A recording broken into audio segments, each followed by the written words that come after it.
Hello, hello, hello. I think I'm pretty much ready. Let's see, what did I do today?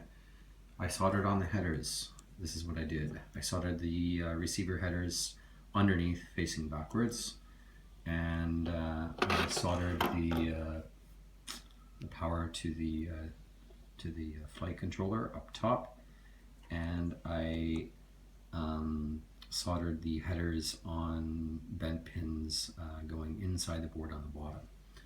And I just sort of wound them up and well, can't do it with just one hand. I'm holding the phone with the other, but basically it's going to sit right here. And let's see, I'm going to be running the receiver. I'll grab that for you. I mentioned in my last video that I was going to be going with a Volcara receiver, and I'm still testing out location, so I just put a little bit of sticky tape on top here, and I'm going to be running that like that. And yeah, I'm gonna have to make some custom short wires to go to the receiver, because all I got are like 10 centimeter long 3 pins, or single pins actually, so that's gonna be a mess with 10 centimeters long. So I don't know, I think I'll see what I can do about shortening them up some wires and just having them run straight in, and that'll clean it up. That'll give me room for the receiver, the VTX, sorry, which I'm not sure. I've seen other people running it standing up vertically straight through the top.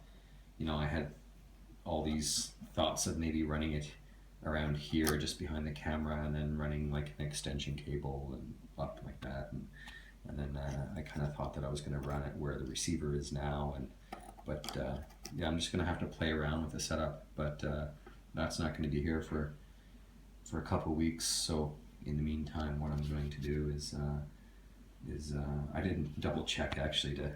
I just kind of put those pins in the bottom of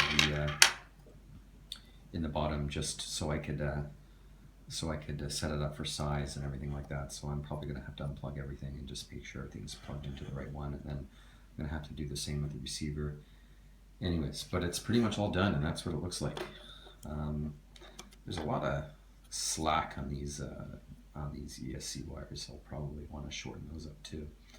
But for now, this is my first build, and I think I did not a bad job at all. So I'm not really going to get all anal about cables and weight while I'm setting it up and doing the maiden. And once everything is good to go and everything seems to be running smoothly, I'm going to come back, and there's a bunch of header pins here that I'm not even using, so I'll probably just make sure everything's set up properly, and I'll snip these guys off or pull them out or whatever.